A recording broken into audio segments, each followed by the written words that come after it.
भगवान के विषय में बताया जाता है। मैंने कहा वे झूठ बोलते हैं। अगर कोई इंसान बीमार होता है तो कहां जाएगा बोलो? राम मंदिर जाओगे या अस्पताल जाओगे? कहते हैं गाय का गोबर खाने से कैंसर ठीक होता है, तो बताओ भक्तों, इलाज के लिए विदेश क्यों जाते हो? समझो जरा। ये सब हम लोगों को भगवान के नाम पर गुमराह कर रखा है। और जब यही लोग कहते हैं धन दौलत त्याग कर भगवान की शरण में आ जाओ, और खुद कहीं पर भागवत कहने जाते हैं, लाखों रुपये लेते हैं। ये मायाजाल ही तो है। भगवान की शरण में जाने का मतलब यह थोड़ी है कि अपने शरीर का ध्यान छोड़ दो। जो शरीर भगवान ने दिया है उसकी सेवा भी तो ईश्वर सेवा है। जब बुखार आता है तब राम की जगह दवा ढूंढते हो। जब जीवन भर की परेशानी हो तब बाबा का झूठा गोबर इलाज क्यों बन जाता है? गाय पूज्य है, इसमें कोई दो राय नहीं, पर यह कहना कि गोबर खाने से कैंसर ठीक हो जाएगा, यह विज्ञान नहीं, धोखा है। जो कथावाचक कहते हैं धन दौलत छोड़ दो, भगवान की शरण में आ जाओ, वो खुद लाखों के हवाई सफर करते हैं, एसी पंडाल में रुकते हैं और पाटीदारों से लिफाफा लेते हैं। तो त्याग हमें क्यों सिखाते हो? तपस्या की राह हमें क्यों दिखाते हो, जब खुद तुमने उसका कोई अनुसरण नहीं किया? भगवान के नाम पर डर बेचकर जो अपने महल खड़े करते हैं वो संत नहीं, व्यापारी हैं। सच्ची भक्ति वो है जो आंखें खोलती है, ना कि आंखें बंद करवाती है।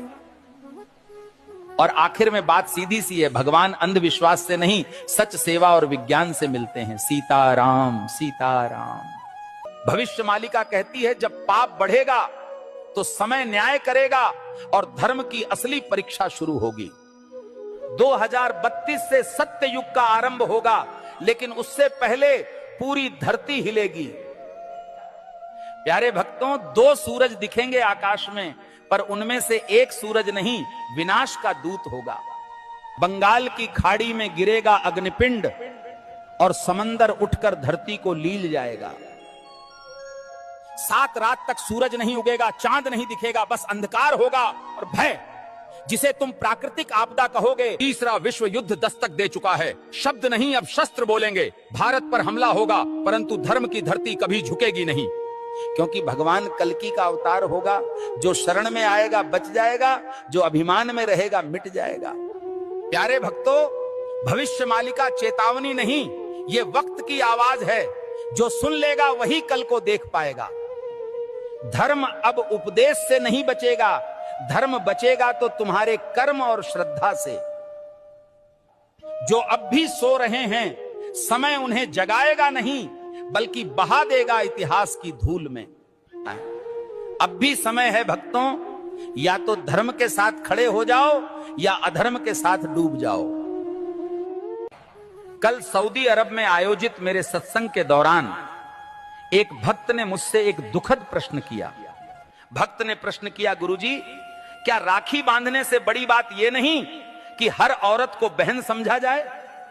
अरे मूर्खों, राखी के धागे पर इज्जत की एक्टिंग करते हो और बाकी दिन उसी इज्जत को आंखों से नोचते हो। राखी का धागा इज्जत का प्रतीक है, पर नजरें ही इज्जत न दें तो वो धागा क्या करेगा?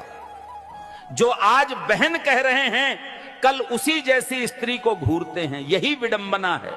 जिस दिन पुरुष की नजर नारी को सच में बहन समझने लगेगी, उस दिन हर बेटी, बहन, हर स्त्री सुरक्षित अनुभव करेगी। भाई कहे जाने से कोई बड़ा नहीं बनता, उसके विचारों और दृष्टिकोण में सम्मान हो, यही सच्ची मर्दानगी है। राखी की रस्म निभाना सरल है, पर नीयत की सफाई असली परीक्षा है। हे प्रभु, जो स्त्री को देखकर गंदे ख्याल लाता है वो कभी भाई नहीं बन सकता।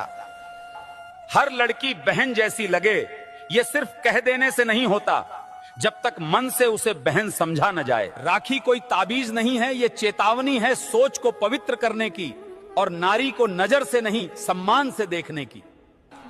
जिस पुरुष की मर्दानगी किसी नारी की रक्षा न कर सके, वो राखी के धागे